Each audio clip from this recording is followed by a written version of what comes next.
La radio como la conoces, déjala de lado. Lo que viene ahora es otra cosa.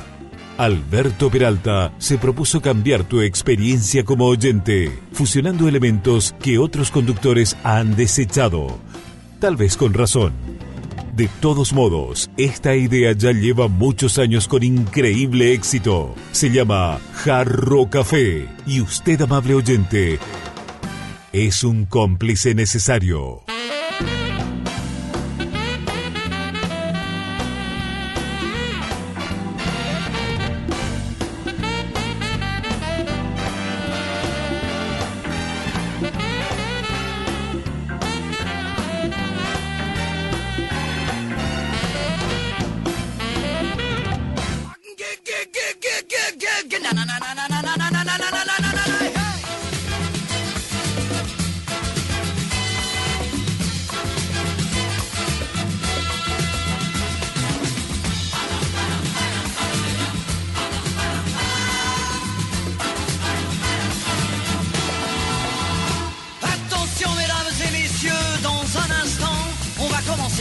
Installez-vous dans votre fauteuil bien gentiment.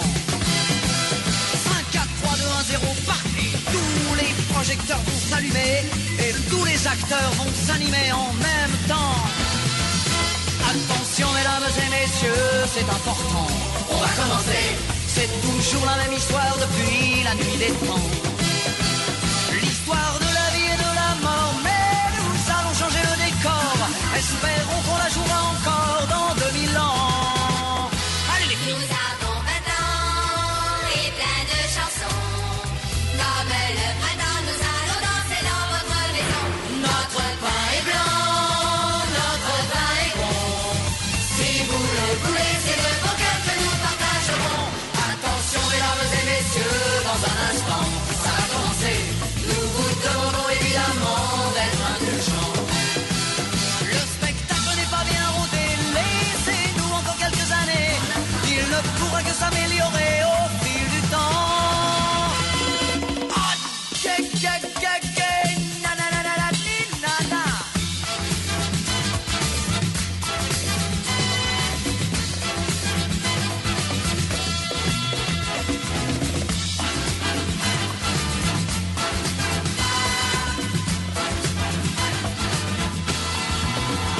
Attention mesdames et messieurs, dans un instant, ça va commencer. Installez-vous dans votre fauteuil bien gentiment. 5, 4, 3, 2, 1, 0, partez. Tous les projecteurs vont s'allumer et tous les acteurs vont s'animer en même temps. Allez les filles, nom de Dieu. Nous avons 20 ans et plein de chansons. Comme le printemps, nous allons danser dans votre maison. Notre pain est blanc, notre vin est bon. Si vous le voulez, c'est de bon cœur que nous partagerons. Attention mesdames et messieurs, dans un instant, on va commencer. Il se peut que vous soyez choqués de temps en temps. Mais surtout ne vous inquiétez pas, n'allez pas faire des signes de croix. Et rappelez-vous qu'un jour vous avez eu 20 ans.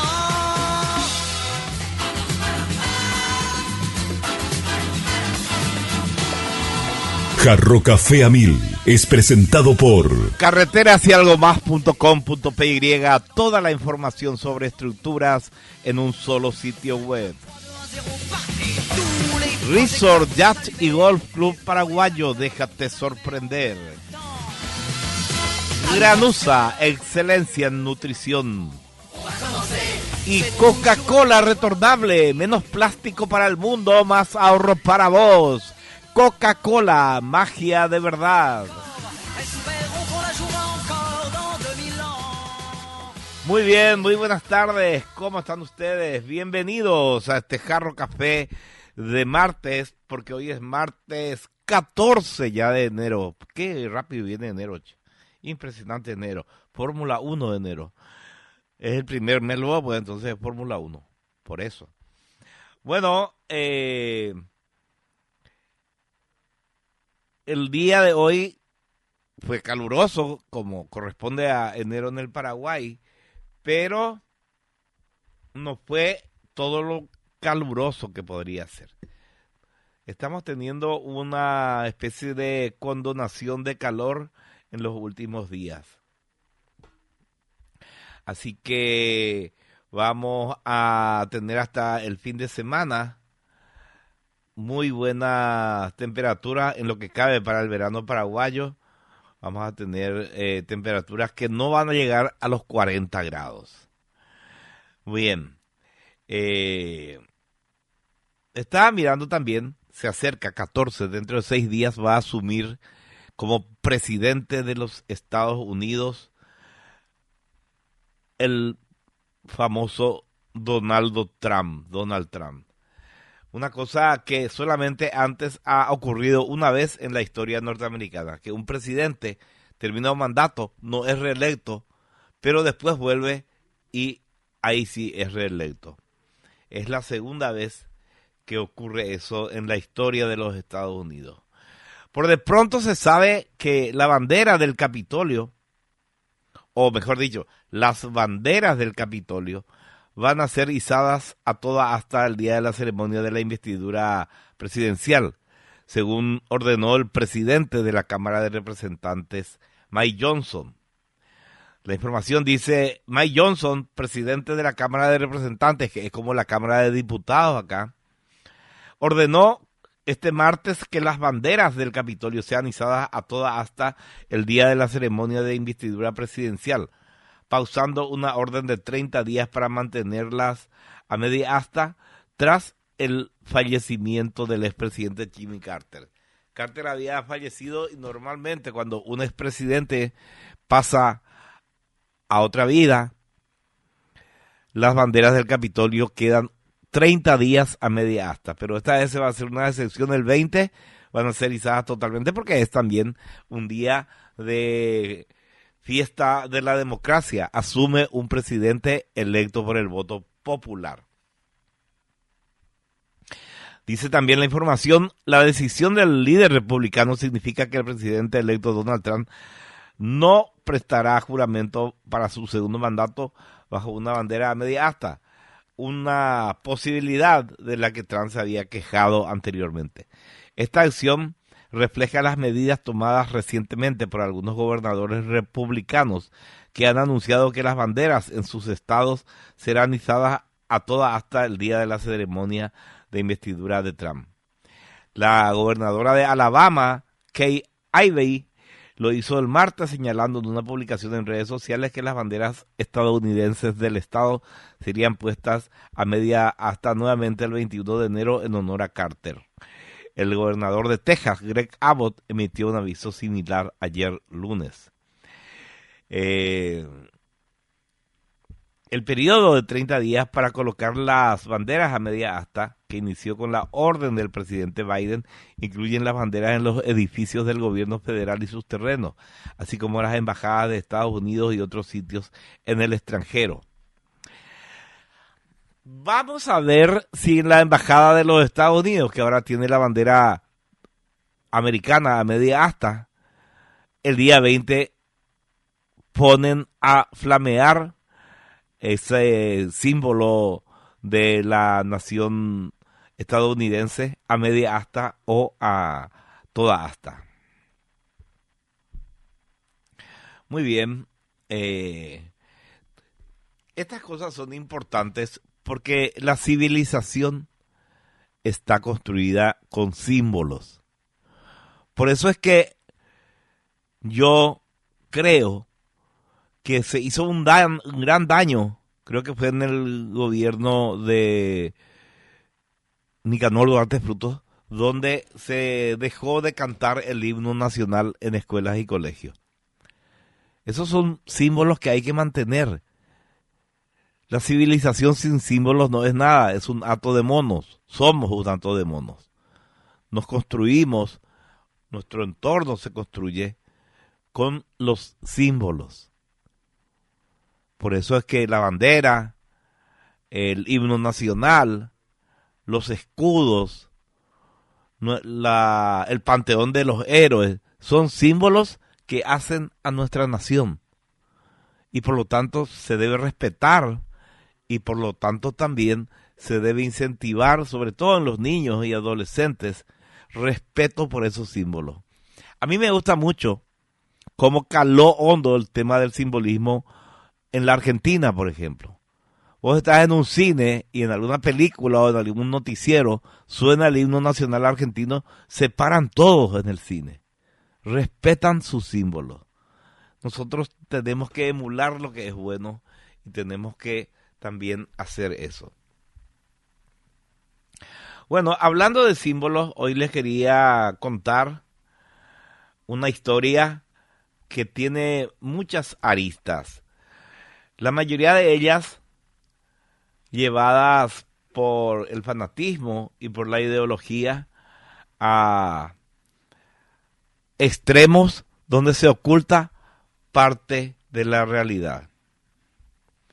Estoy hablando de la Revolución Francesa. La Revolución Francesa probablemente es tenida como uno de los momentos más importantes de la historia de la humanidad. Se me ocurrió este tema porque estoy leyendo un libro que se llama Contra la Revolución Francesa. Ni igualdad, ni fraternidad, ni igualdad, ni legalidad, ni fraternidad, se llama el libro. Y recorre con muchísima documentación todos los aspectos de la Revolución Francesa y muestra que se han ocultado episodios absolutamente horrorosos en pro de apuntalar determinada narrativa ideológica. Por eso es que al escuchar Revolución Francesa, la mayoría de nosotros nos imaginamos una lucha gloriosa por la libertad, la igualdad, la fraternidad, con el valiente pueblo alzándose victorioso contra una monarquía opresiva, venciendo a la monarquía y con eso inaugurando una nueva era de justicia y democracia. Nos imaginamos, la mayoría se imagina a la Revolución Francesa como un momento estelar en la historia del progreso humano. Bueno, la documentación, siento decirle, que arruina ese idílico paisaje. Esa concepción, que es lo que hemos creído siempre, me incluyo, está bastante alejada de la realidad. Lo cierto es que la Revolución Francesa fue una lucha orquestada por la burguesía y para la burguesía. Una lucha que lamentablemente también cayó en manos de radicales y desencadenó una ola de violencia, una ola de matanzas, una ola de opresión mucho más terrible que el status quo contra el que se estaba tratando de luchar. Y en esa ola de violencia desenfrenada murió muchísima, pero muchísima gente. La mayoría de ellas gente inocente. Y valió la pena todo eso. Bueno, la verdad es que todo terminó con una seguidilla de dictadorzuelos, una seguidilla de golpes de Estado, y los gloriosos ideales de libertad, igualdad y fraternidad fueron quedando cada vez más lejos que Plutón del Sol. Y para rematar todo esto, eso sí ya les dije más de una vez, todo terminó con un emperador, Napoleón, con más poderes absolutos que los mismos reyes de Francia que habían sido derrocados. Y para colmo, al final del mandato de Napoleón, cuando se lo sacan de encima a Napoleón, vuelven los reyes. Vuelve el hermano del rey que habían guillotinado. La vuelven a coronar rey. Restauran su poder los Borbones. Así que la Revolución Francesa no fue el nacimiento de la democracia. La democracia llegó a Francia bastante entrado el siglo XX recién. Eso por el lado político. También podemos analizar la Revolución Francesa por el lado económico. Y por ese lado fue un auténtico desastre. Un cóctel explosivo de caos y de ruina. Probablemente, sí se puede decir que la Revolución Francesa tiene o tuvo una virtud, que fue la de difusión de las ideas liberales, liberales en el sentido en que nosotros concebimos la palabra, no como en el sentido en que los norteamericanos conciben. Para los norteamericanos el liberal es el de izquierda, para nosotros no. Se difundió también la idea de la libertad individual, se difundió la idea de la soberanía popular y también la de los principios democráticos, tal y como conocemos a esos principios hoy en día. ¿Qué es lo que pasó entonces? ¿Cómo si la revolución difundió el liberalismo, la libertad individual, la soberanía popular, los principios democráticos? ¿Cómo fue un caos? ¿Cómo fue una matanza? Porque los intelectuales que se encargaron de redactar los primeros documentos de la revolución eran realmente personas que tenían esos ideales. ¿Y qué pasó entonces? Que el poder real recayó en los radicales.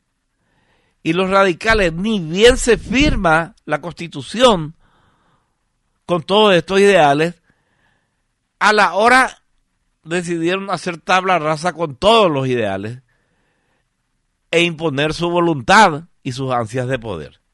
O sea, traicionó la revolución. Los líderes revolucionarios traicionaron rápidamente lo que los intelectuales, los idealistas, habían redactado como constitución para la Francia. Bueno, entonces, ¿qué pasó? ¿Por qué fue un caos, una debacle absoluta la Revolución Francesa desde el punto de vista económico? Bueno, pasa que esto de la revolución y de la libertad individual, etcétera, no tenía realmente un plan económico. La revolución tenía por objetivo derrocar a la monarquía, pero no tenía una idea certera de cómo llevar adelante la economía del país, que estaba bastante mal, ¿verdad? Podemos decir también que la Revolución Francesa fue el germen del nacionalismo en Europa. Unas ideas, por supuesto, de nacionalismo que a mediados del siglo XX no terminarían demasiado bien.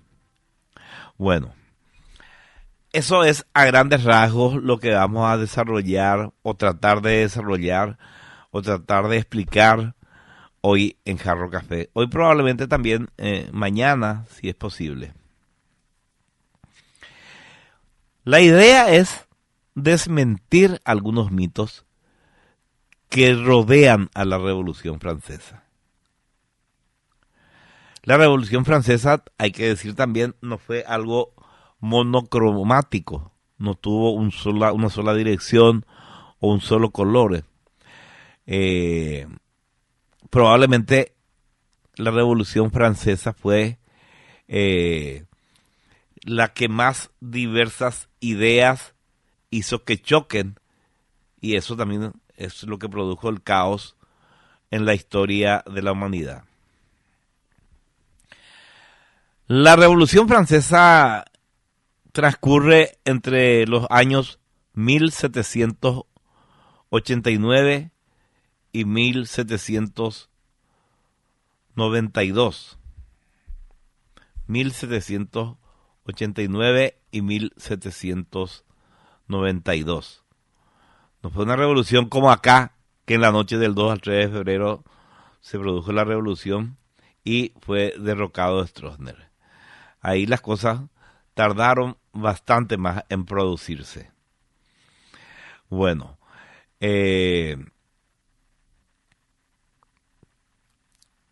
estamos entonces, para hacer algo ordenado, vamos a hablar primero de las causas y de los antecedentes de la Revolución Francesa.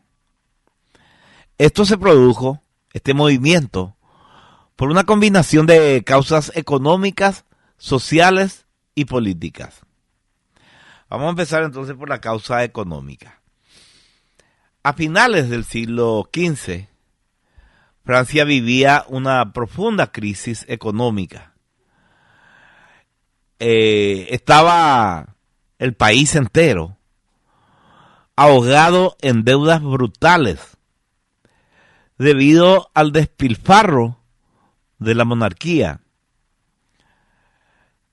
y también debido a la afición de esta monarquía por meterse en guerras que al principio fueron bien sucedidas, digamos, fueron exitosas, pero que después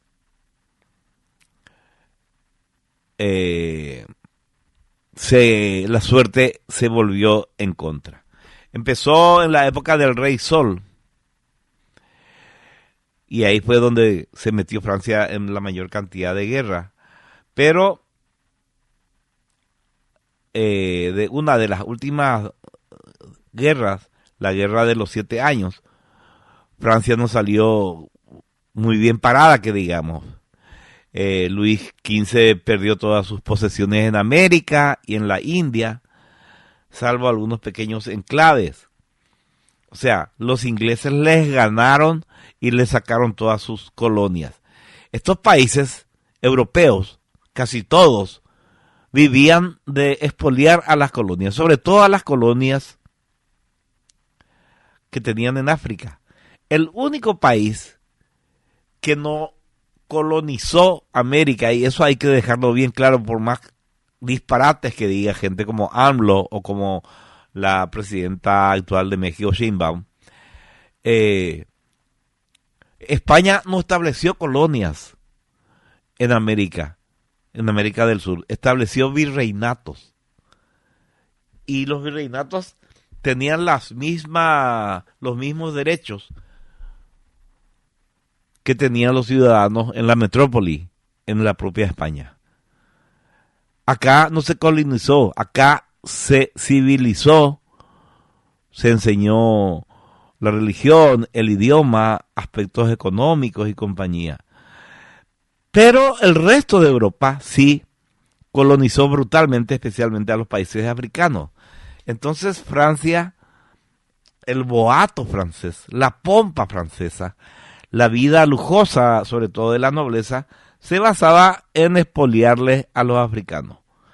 En esta guerra de 7 años, Luis XV pierde todas las posesiones en África, en la India y también algunas pequeñas que tenían en América. ¿Qué hicieron los franceses cuando pierden todas estas posesiones en manos de los ingleses? Apoyan a los patriotas norteamericanos que estaban luchando por la independencia. Ganan los patriotas americanos con la ayuda de Francia, pero el Estado francés terminó más endeudado que nunca. Y en lugar de recuperar su antiguo poder, vio cómo el Imperio Británico le comía el almuerzo y se consolidaba como la nueva gran potencia. Para colmo, en esos mismos años, esta es la previa de la Revolución Francesa, recuerden eso, en esos mismos años el clima también se fue al recontramazo en toda Europa y principalmente en Francia. Hubo una erupción en Islandia, el volcán Laki. Eso fue en 1783. Eso provocó un cambio climático. La cantidad de ceniza y de roca fundida que lanzó el volcán fue tan grande que produjo un mini invierno en toda la zona. Las nubes de ceniza taponaron la luz del sol, bajó la temperatura, la agricultura se fue al recontramazo, eso trajo escasez de alimentos, hambre, subida descontrolada de los precios, desempleo. O sea, en los años previos a la revolución, un tercio de Francia estaba en la ruina total y sin trabajo. La hambruna se cobraba víctimas a diario. Y se cuenta que, por ejemplo, en París, muchos hambrientos empezaron a saquear tiendas y almacenes. Llaman a eso los historiadores, las revueltas de subsistencia. Empezó en París y se extendió por todo el país. Y, por supuesto, la monarquía y las autoridades provinciales y compañías empezaron a tener miedo a un posible levantamiento popular masivo. El caso es que estos pobres, hambreados por el cambio climático,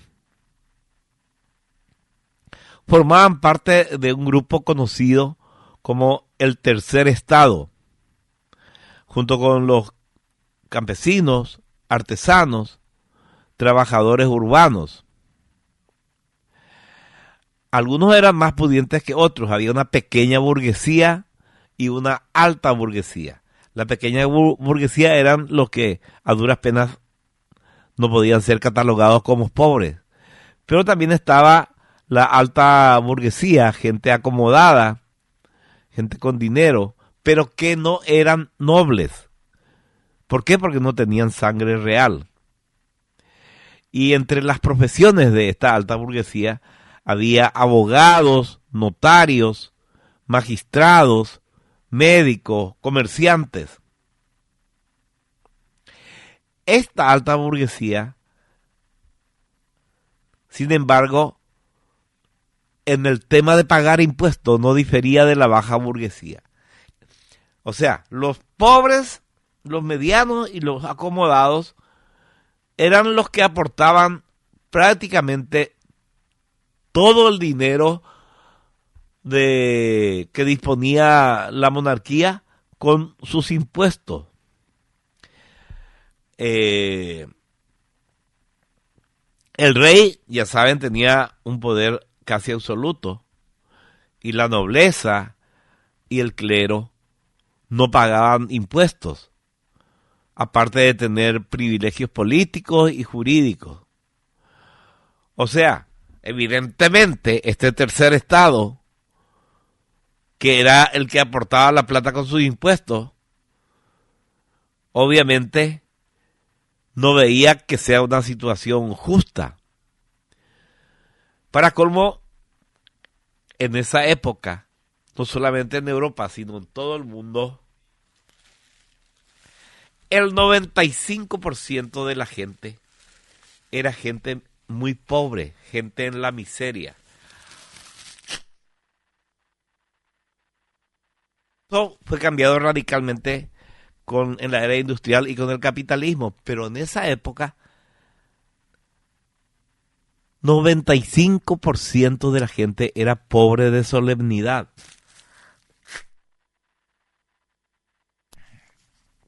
Así que tenían que pagar impuestos, no tenían voz ni voto en ninguna decisión política o económica, lo que fuere.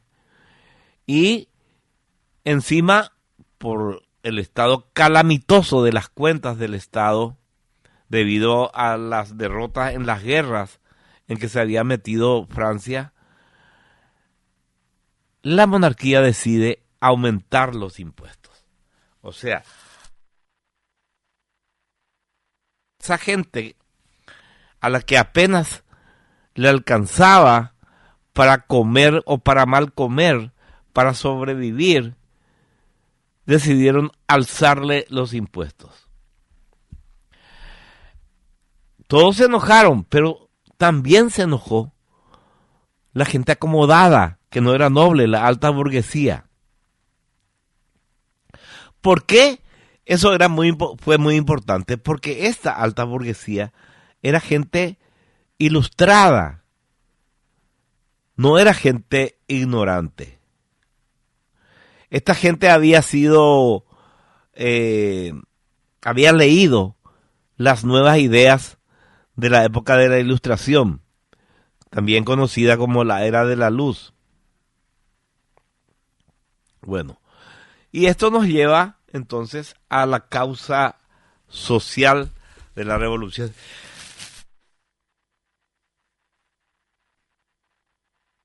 La Revolución Francesa.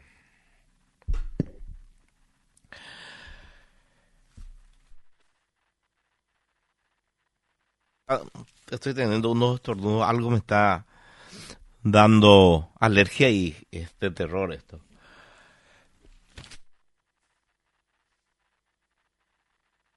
Bueno, sigamos como podamos. Entonces, estos tres estados o tres estamentos, el clero, la nobleza y el tercer estado,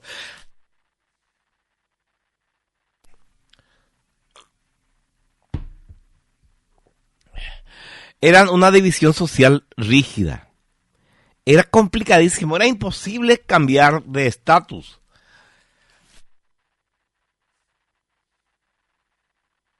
Era imposible un ascenso social.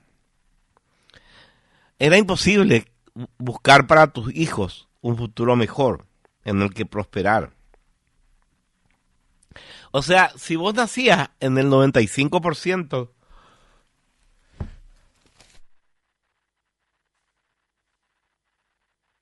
población más pobre, vos, tus hijos y tus nietos iban a seguir siendo de ese 95% de la población más pobre. Forever. Eso sí era una opresión que se sentía. Para colmo, ese 95%, que era el que trabajaba y en vez de comer tenía que pagar impuestos, era menospreciado por el 5% privilegiado. Y por supuesto, entre ellos comenzó a surgir voces de descontento por el hambre. El hambre es un gran catalizador de las revoluciones, lamentablemente, ¿verdad? Porque nadie debería pasar hambre, ¿verdad? Pero esos burgueses, tanto la pequeña burguesía, que eran los que estaban un poco más acomodados, como la alta burguesía, empezaron a decir, nosotros tenemos que tener una representación justa en las decisiones políticas. Nosotros tenemos que poder influir de alguna forma en las leyes que rigen la vida de todos. Además, también nos merecemos, decían sobre todo los de la alta burguesía, nos merecemos poder optar a puestos de poder en el gobierno. Y esos puestos de poder, por lo menos una parte de esos puestos de poder,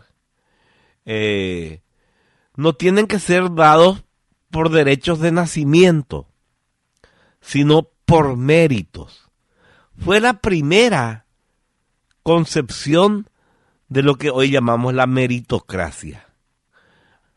Ahora a nosotros nos parece normal, nos parece lógico, porque es lógico que la gente que entra a trabajar en el Estado tiene que entrar por méritos propios, no por ser hijo de quien sea o por derechos de sangre. Hasta ahora ocurre eso acá en Moputajuana, pero la gente tiene conciencia de que no tiene que ser así. Esa es la meritocracia. Los únicos que están en contra de la meritocracia son los dirigentes socialistas en su mayoría. Por ejemplo, Alberto Fernández decía que la meritocracia no existe, que no debe existir, y así también los partidos socialdemócratas europeos. Bueno, también se comenzó a cuestionar la legitimidad de los privilegios. Tanto los privilegios de la nobleza como los privilegios del clero. Ya hablamos de las causas económicas, hablamos de las causas sociales y nos queda la causa política. Francia en ese tiempo era una monarquía absoluta, con una administración centralizada y poco representativa. Es cierto que existían los estados generales, donde representantes de cada estamento podían hablar con el rey para intentar que éste solucionara sus problemas. Pero estos estados generales no habían dejado de ser convocados desde 1614. Y estamos hablando de 1780 y pico, que empieza a incubarse la revolución. Quiere decir que pasaron un siglo y 3/4 de tiempo, una cantidad enorme de tiempo. Se había dejado de llamar a estos estamentos para dialogar con el rey y plantear sus problemas. Bueno, entonces, para algunos ciudadanos franceses, eso de un estado general ya le sonaba a una especie de leyenda perdida en el tiempo, como en una nebulosa.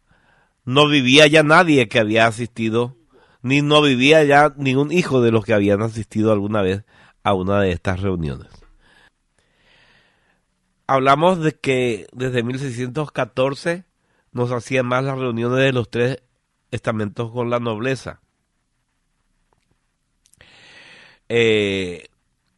Eso que se había perdido alimentaba aún más que las ideas de la Ilustración se vayan expandiendo como reguero de pólvora, para decir una frase que nunca nadie dijo, entre la clase burguesa, entre la pequeña burguesía y la alta burguesía. En la alta burguesía ya había en ese momento grandes empresarios. Estos grandes empresarios, sobre todo, que se habían hecho ricos en las colonias a expensas de los pobres nativos de distintas tribus africanas, ya tenían mucho dinero, no tenían nobleza, no ocupaban puestos en la jerarquía del Estado, pero tenían mucho dinero y le prestaban dinero al rey, o tenían negocios que abastecían los ejércitos con armas, con alimentos, y también había empresarios que se dedicaban a construirle los barcos para la flota. Y también había abogados, ingenieros o médicos. O sea, había de todo en esa alta burguesía. Mientras que el rey y los nobles apenas salían de su burbuja en Versalles. Los grandes burgueses de las ciudades se reunían en cafeterías, tenían clubes de lectura, habían armado las logias masónicas para hablar de libros, de periódicos, de revistas, para debatir sobre nuevas ideas que iban surgiendo, como el republicanismo, el liberalismo económico, la separación de poderes y ese tipo de cosas. O sea, era el nacimiento en esa burguesía de los principios bastante basados en la razón, de la igualdad y de la libertad de los ciudadanos.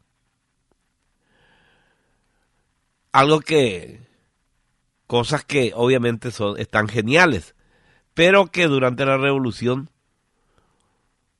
durante el desarrollo de la revolución, se les fue completamente de las manos, que es lo que vamos a contar cómo pasó. O sea, la burguesía fue la que inició la rebelión contra el poder omnímodo del rey.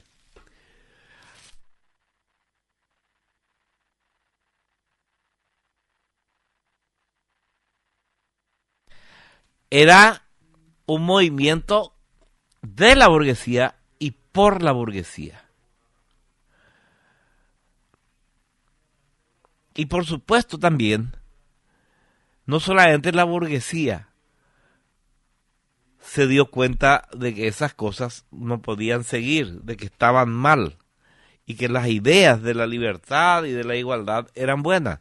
No solamente los burgueses se dieron cuenta de eso, también hubo nobles y príncipes que vieron eso con buenos ojos. O sea, estas ideas reformistas de la Ilustración, bueno, algunas cosas, no todas, ¿verdad? Por ejemplo, no le gustaba a la nobleza conceptos como soberanía popular o igualdad ante la ley, separación de poderes. Esas cosas le daban un poco de miedo. Pocos años antes había ocurrido la independencia de las 13 colonias en América del Norte, formando así los Estados Unidos, con George Washington a la cabeza, y parecía, para colmo, que el experimento republicano les había salido bastante bien. Acá quiero también desmitificar algo que sobre todo los académicos europeos proclaman y mucha gente les cree, que el republicanismo nació con la Revolución Francesa. No es cierto. Muchos años antes ya había nacido el republicanismo y la división de poderes en América del Norte. Los Estados Unidos de América, no todos los que están ahora, que son ya 50, sino que los 13 iniciales ya eran estados republicanos. Ellos son los que hicieron esa innovación, no los franceses con su revolución. Y para colmo, no solamente lo iniciaron ellos, sino que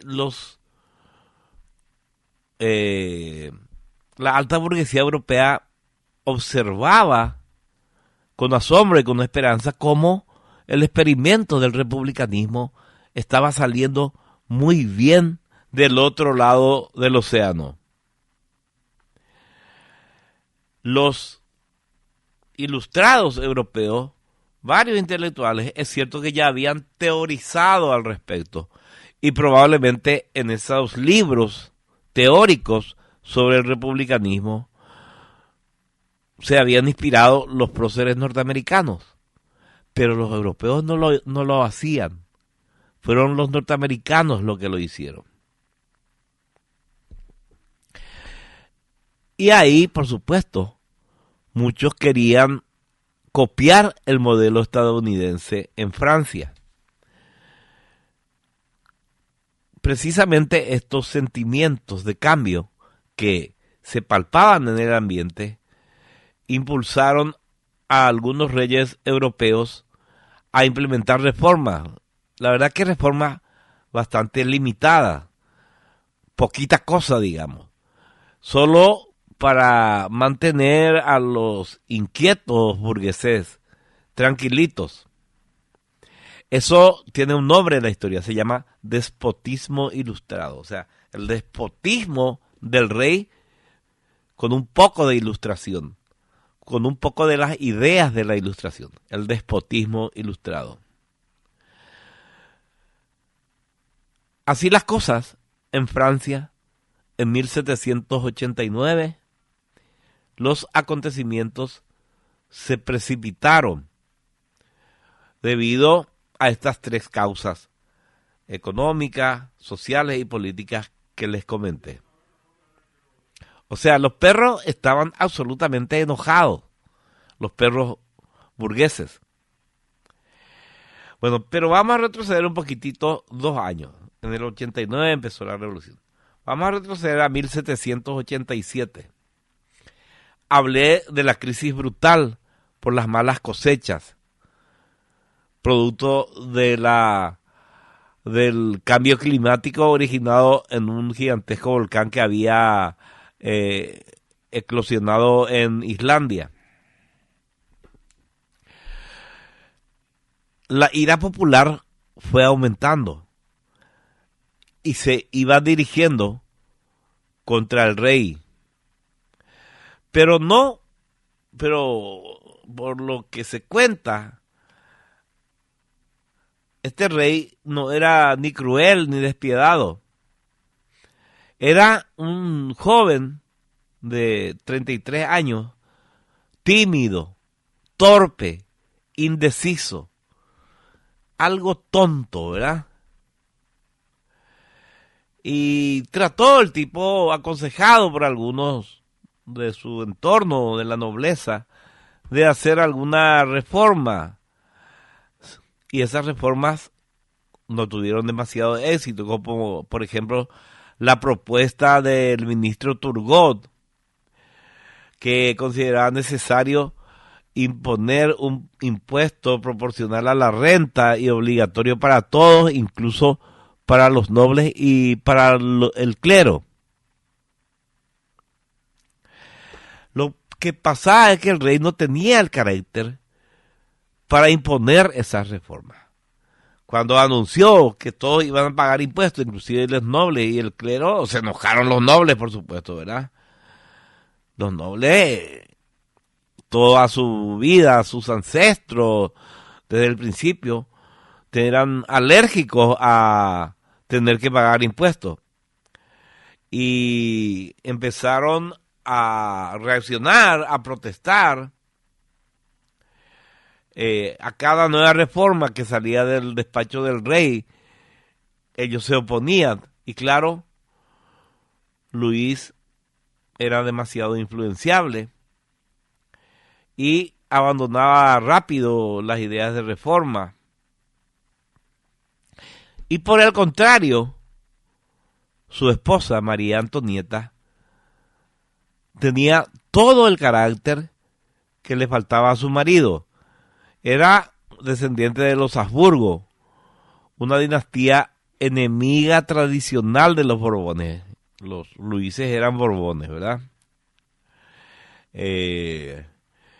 Pero María Antonieta consiguió ganarse el cariño y la confianza de la nobleza de Versalles.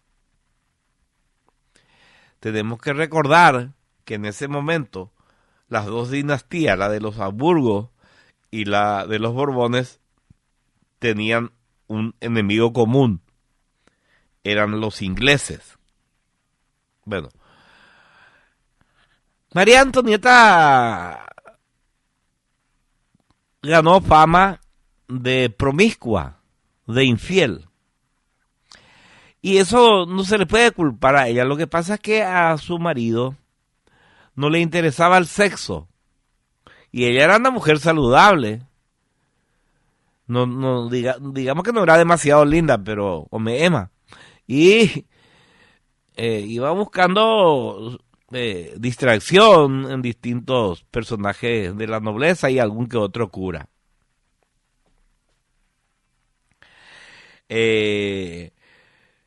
También se dice que fue una mujer frívola, derrochona, aficionada a las fiestas y al alcohol.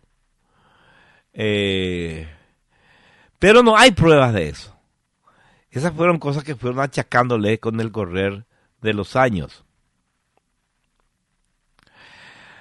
A esto se le suma una anécdota que es absolutamente falsa, que durante lo que se llamó la Guerra de las Harinas de 1775, bastantes años antes de la Revolución, en plena carestía por el cambio climático, la gente humilde estaba pasando hambre. No había harina y no había pan. Y la anécdota que le achacan a ella, pero que es muy anterior a ella, por lo menos 200 años anterior a ella, dice que le preguntan a María Antonieta, le pregunta a alguien, ¿por qué protesta? ¿Por qué está protestando el pueblo? Y le contestan, porque no tienen pan. Y ella dijo entonces que coman tortas. Los españoles dirían que coman pasteles. Una frase que ella nunca dijo. Pero igual, en muchos libros de historia, algunos de autores bastante serios figura como que fuera cierto, algo que si vos hurgás te das cuenta que fue otra persona en otra circunstancia y en 2 siglos antes que dijo, ¿verdad?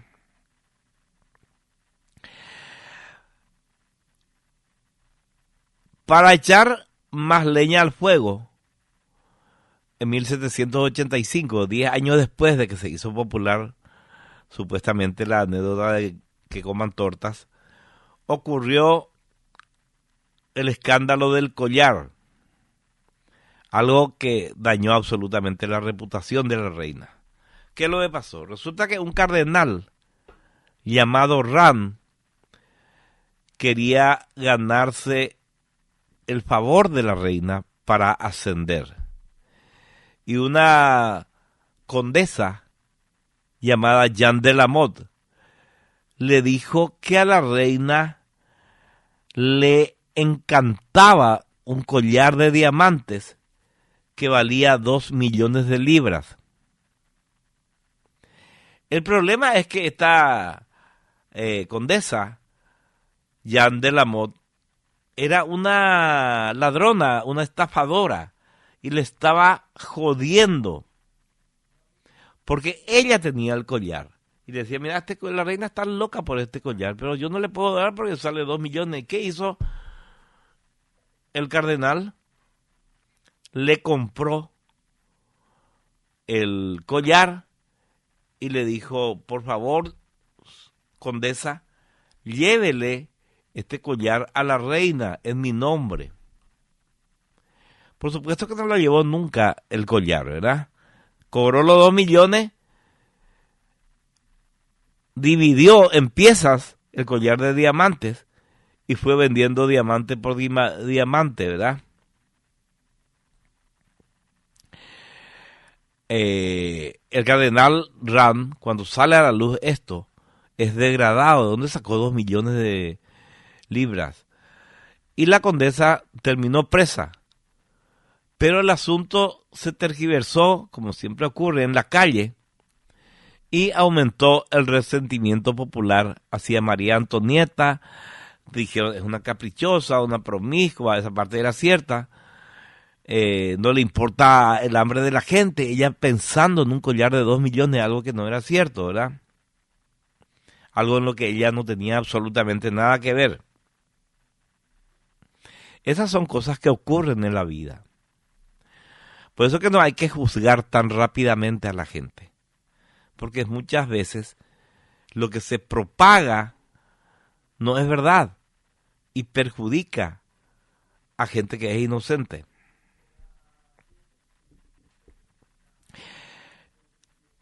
En febrero de 1787, el rey y el ministro Calón convocaron a los nobles en una asamblea de notables. Después de casi 2 siglos, ¿verdad? Una asamblea entre el rey y los nobles del reino. Y la idea era discutir la situación financiera del país y, cuando no, crear un nuevo impuesto sobre las posesiones de tierra, impuesto sobre las propiedades rurales. ¿Y quiénes eran los propietarios de esas extensiones de tierra que explotaban la tierra? Y los campesinos que trabajaban ahí eran los nobles. O sea, ellos iban a ser los principales afectados. ¿Cuál fue la respuesta de los nobles ante la propuesta? No. ¿Verdad? Por supuesto, no. Los parlamentos regionales de Francia también se negaron a este nuevo impuesto. Y entonces a otro ministro, al ministro Bren, se le ocurrió la brillante idea de abolir esos parlamentos regionales. Y por supuesto, la mayoría de estos parlamentos regionales, ¿cómo reaccionaron? Se rebelaron contra el rey. Se puede recordar, por ejemplo, la jornada de las Tejas en Grenoble, la sede del Parlamento del Delfinado de Grenoble. Aquí los ciudadanos, apoyados por los parlamentarios, tiraban tejas y otros objetos al ejército real en una protesta violenta, en una muestra de descontento y de furia. Al ejército que estaba marchando por las calles le tiraban tejas y le gritaban fuera, fuera, ¿verdad? En fin, después de muchas presiones y para de alguna manera abordar la crisis financiera que estaba asfixiando el reino, el monarca decidió convocar el 5 de mayo de 1789 a los 3 estamentos, a los estados generales. Se reunieron, por supuesto, en Versalles para hablar sobre cómo afrontar todo el quilombo financiero. Y en esa reunión la esperanza del rey era que tanto el clero como el pueblo llano le apoyen para la creación de nuevos impuestos a la nobleza. Esta asamblea, se hizo en Versalles, al lado del palacio, en una sala del Hotel des Menus Plaisirs, perdón por mi excelente francés, o sea, le Menus Plaisirs es el hotel de los pequeños placeres. Allí se presentaron 1.138 diputados, 291 representantes del clero, 270 representantes de la nobleza y 570 representantes de la clase pobre y de los pequeños burgueses, el tercer estado, le decían, 578.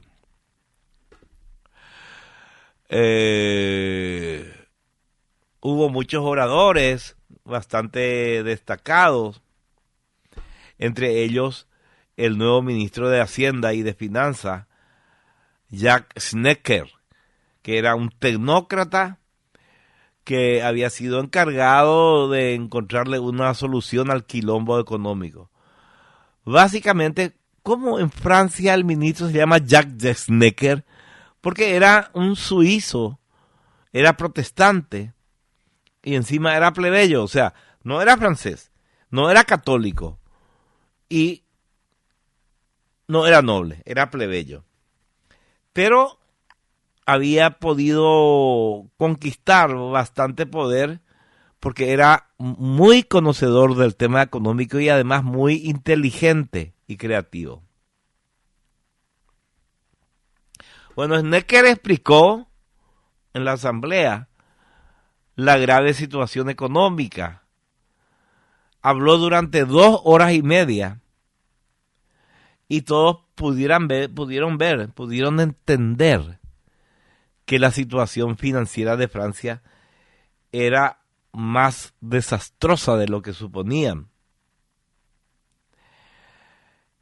El país estaba de verdad en la completa ruina. Y también, entonces, eso hacía evidente que se tenía que afrontar el problema tomando decisiones complicadas entre todos. Y ahí surgió un nuevo problema. El sistema de voto de los estados generales no era proporcional a la población. Cada estamento tenía un voto. El tercer estado, que representaba, como ya dije, al 95% de la población, que eran los pobres, tenía un voto. La nobleza, o sea, el clero tenía, y la alta burguesía tenía un voto, y la nobleza tenía un voto. Y por supuesto, con 2 votos podían tumbar todas las propuestas de este tercer estado. Y si se juntaban la nobleza y el clero, podían invalidar las propuestas de Snekker.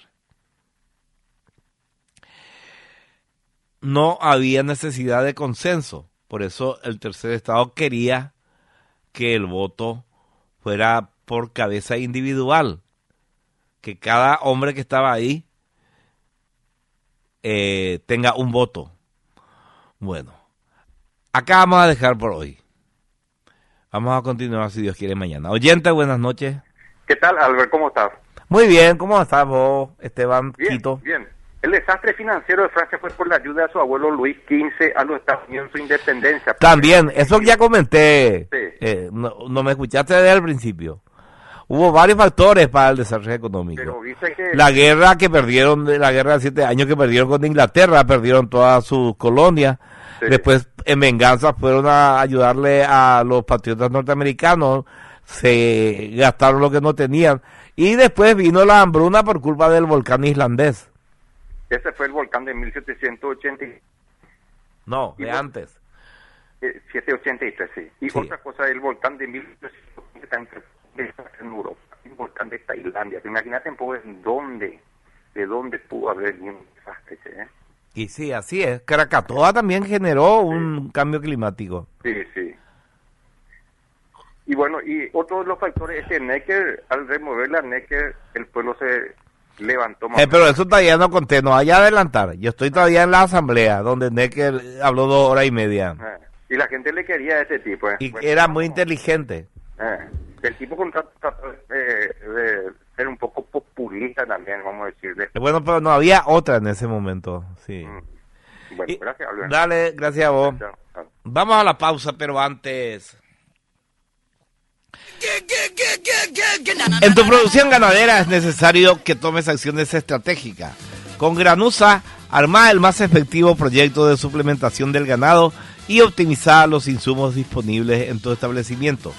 Los técnicos de Granusa serán tus mejores aliados para trabajar juntos en los grandes desafíos que se presentarán en cada etapa del año. Pedí ya una visita a tu establecimiento para alcanzar los mejores resultados. Granusa, excelencia en nutrición animal. Seguinos en nuestras redes sociales de Facebook e Instagram. Granusa, excelencia en nutrición. Mesdames et messieurs, c'est important. On va commencer. C'est toujours la même histoire. Carreteras y algo más de Andrea Peris es un medio digital paraguayo enfocado en las carreteras, en infraestructura, agua y saneamiento, tecnología, eventos, en donde mostramos el crecimiento del país y del mundo. Pedí ya ser parte de este gran sector que une a quienes consideran que la infraestructura es el camino para el desarrollo. Desde Carreteras y Algo Más ofrecemos espacios publicitarios en redes sociales y en nuestra plataforma web. Conocernos más en www.carreterasyalgomás.com.py. Seguinos en nuestras redes sociales. Estamos en Facebook, Instagram y YouTube como Carreteras y Algo Más de Andrea Peris y en X como @perisandru. Sé parte de nuestro grupo de WhatsApp de noticias de este apasionante sector.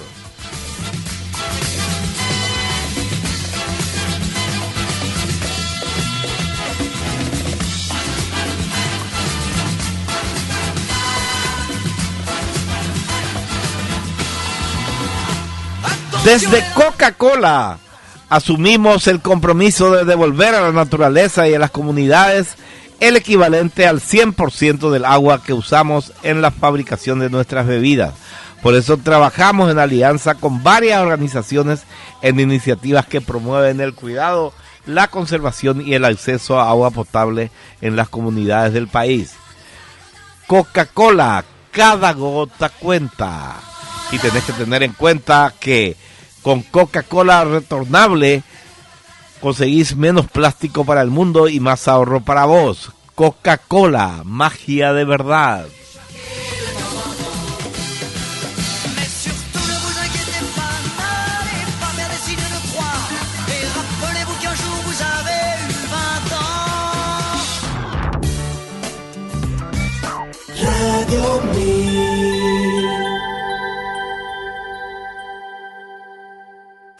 Carreteras y algo más.com.py. Creciendo juntos. Toda la información sobre infraestructura en general y de carreteras de Paraguay y del mundo en un solo lugar. Carreteras y algo más de Andrea Peris. Visítanos en www.carreterasyalgomás.com.py y Twitter @perisandru. Hashtag Carreteras y algo más. Instagram @carreteras y algo más. Cada botella retornada significa menos desperdicio y más ahorro. Menos plástico y más sabor. Menos contaminación y más momentos mágicos. Lleva tu botella vacía, paga solo por el contenido y disfruta de todo el sabor. Coca-Cola, magia de verdad. Situado a orillas del río Paraguay y rodeado de una exuberante vegetación, el Resort Yacht cuenta con cancha de golf profesional, de tenis, de pádel, piscina panorámica y muchas actividades recreativas. Conozcan nuestros servicios. Para consultas y reservas, comunicándose al 0983-890-542 o a través de nuestras redes sociales, @ResortYacht. Destine su estadía completa, todo en un solo lugar. La producción nacional necesita aliados para seguir creciendo. Por esa razón, en Granusa impulsamos el desarrollo productivo del país gracias a la innovación en nutrición animal. Nuestra misión principal es ayudarte a lograr tus objetivos en cada etapa y ciclo productivo. Somos tus aliados estratégicos en nutrición para la ganadería paraguaya. Granusa, excelencia en nutrición.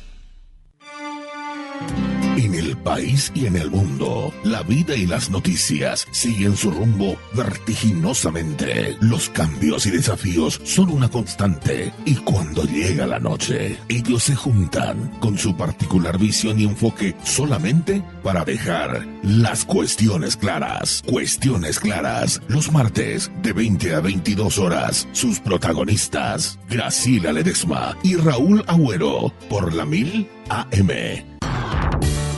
Transmite Radio 1000 AM. Seguimos escuchando Jarro Café a 1000.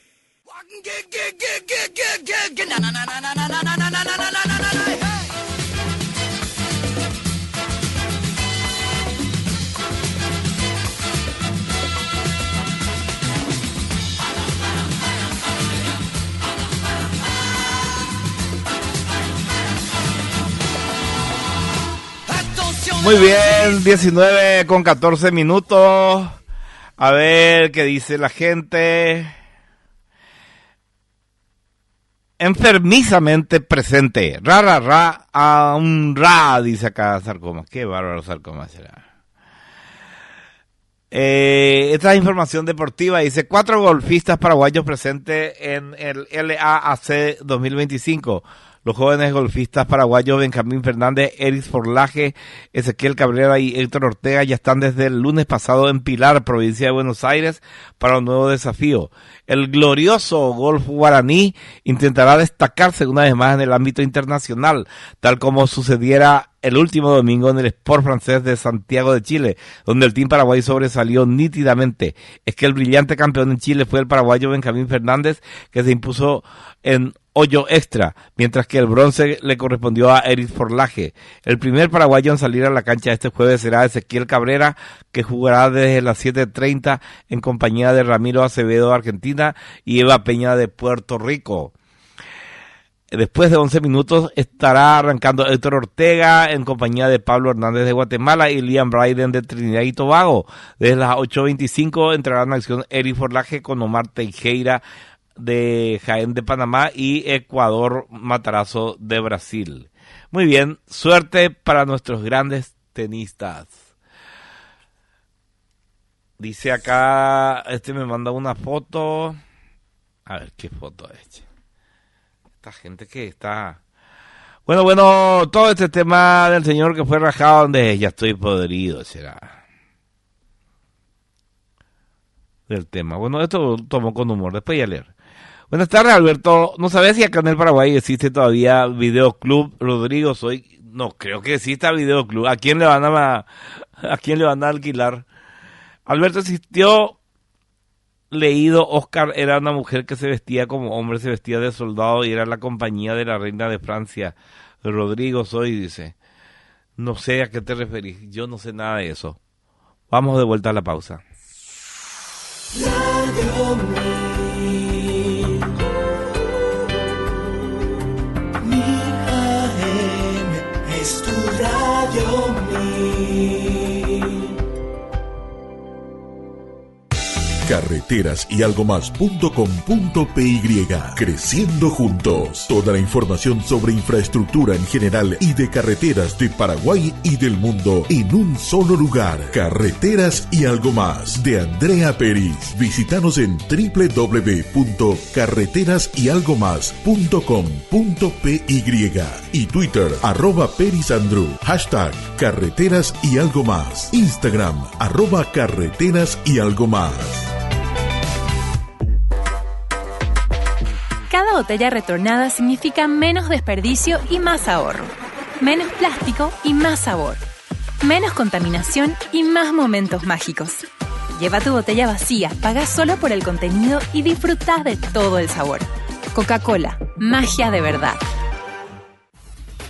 3S Grupo Industrial SRL, Laboratorio de Productos Químicos, empresa socialmente responsable, dedicada a la producción y comercialización de productos químicos domisanitarios para limpieza y desinfección industrial, así como tratamiento de efluentes en diferentes tipos de rubros. Ofrece productos de alta calidad para el mercado nacional al mejor costo económico, social y ambiental, según los requisitos legales. 3S Grupo Industrial, acompañando el progreso del país con solución responsable y eficaz. Conozca toda la variedad de productos en Pilar 1717, Casi Nazaret, Asunción. Contactos al 0972 57 2007 y al 0983 78 1277. Situado a orillas del río Paraguay y rodeado de una exuberante vegetación, el Resort Yacht cuenta con cancha de golf profesional, de tenis, de pádel, piscina panorámica y muchas actividades recreativas. Conozcan nuestros servicios. Para consultas y reservas, comunicándose al 0983 890 542 o a través de nuestras redes sociales @ResortYat. Destine su estadía completa, todo en un solo lugar. 1, 2, 3. El chorizo misionero a mí me encanta, la butifarra deslumbra con su sabor. El toscano y parrillero una locura, y el choriqueso y choricheddar un cañón. Y es que los mejores chorizos y el más rico matambrito lo tiene Alimentos Guaraní. Hay las morcillas y los fiambres, los jamones y los panchos, sin duda son Alimentos Guaraní, el idioma del sabor. Esta es Radio 1000 AM, 1000 kilohertz. 1000 AM es tu Radio 1000. Asunción, Paraguay. Seguimos escuchando Jarro Café a 1000.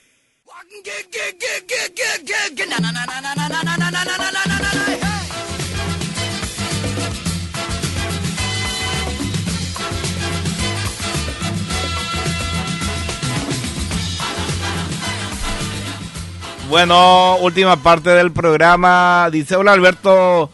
No solo Alberto Fernández niega la meritocracia, también Santiago Peña, trabajadores de Itaipú. Carlos, estaba pues hablando yo de cómo explícitamente se niega, ¿verdad?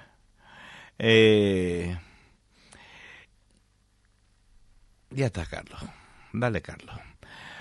Recordar la empresa Kodak. En 1997 Kodak tenía alrededor de 160.000 empleados y alrededor del 85% de la fotografía mundial se realizó con cámaras Kodak. Con el auge de las cámaras móviles en los últimos años, Kodak Camera Company está fuera del mercado. Incluso Kodak quebró por completo y todos sus empleados fueron despedidos. Al mismo tiempo, muchas más empresas famosas tuvieron que dejar de hacerlo, como HTM, Reloj, Bajaj, Dianora TV, Murphy Radio, Nokia Móvil, Bicicleta, Embajador Coche. Ninguna de las empresas anteriores tenía mala calidad. ¿Por qué estas empresas ya no existen? Porque no pudieron cambiarse a sí mismos con el tiempo. Pero Nokia se cambió, Julio, con el tiempo. Ahora es una de las principales empresas dedicadas al 5G a nivel mundial. Cambió de rubro, se reinventó. Dice, al iniciar el programa, dice Celso Paredes, hablaste sobre el respeto a los símbolos patrios. Probablemente es mínimo lo mío, pero yo hasta ahora me quedo quieto al ver una bandera izándose, y eso lo aprendí en una escuelita rural. Sí, señor, eso lo aprendimos en escuelitas. Yo en Concepción, vos no sé dónde, pero hubo un momento, creo que se volvió ahora. Le voy a preguntar un poco al ministro. Vamos a tratar de hablar con el ministro de Educación mañana y le vamos a preguntar sobre eso. Vamos a la última pausa. Radio 1000.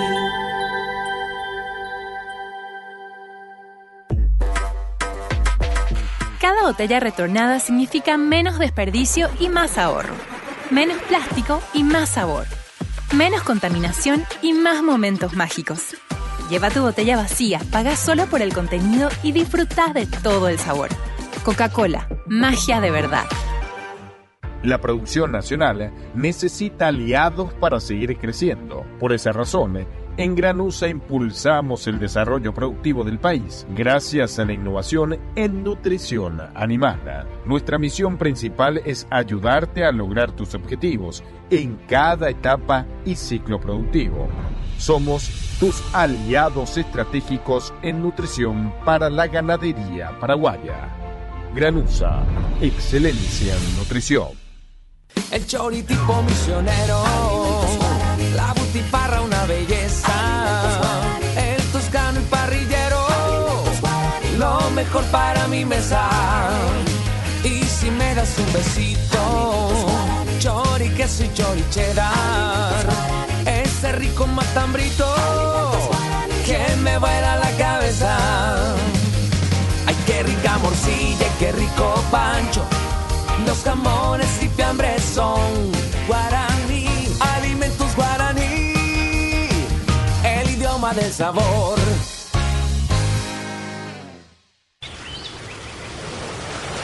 Situado a orillas del río Paraguay y rodeado de una exuberante vegetación, el Resort Yacht cuenta con cancha de golf profesional, de tenis, de pádel, piscina panorámica y muchas actividades recreativas. Conozcan nuestros servicios. Para consultas y reservas, comunicándose al 0983-890-542 o a través de nuestras redes sociales, @ResortJat.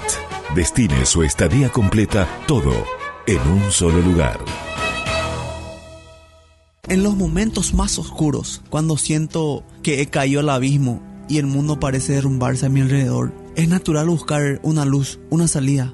En esos momentos de desesperación, recordad que siempre hay una mano extendida, siempre hay una fuente de fortaleza que trasciende las limitaciones humanas, la ayuda de Dios. Es un mensaje de Hernán Ayala Caballero. Contactate con nosotros al WhatsApp de la radio 0994-674-000 o a la línea baja 021-302-600. Radio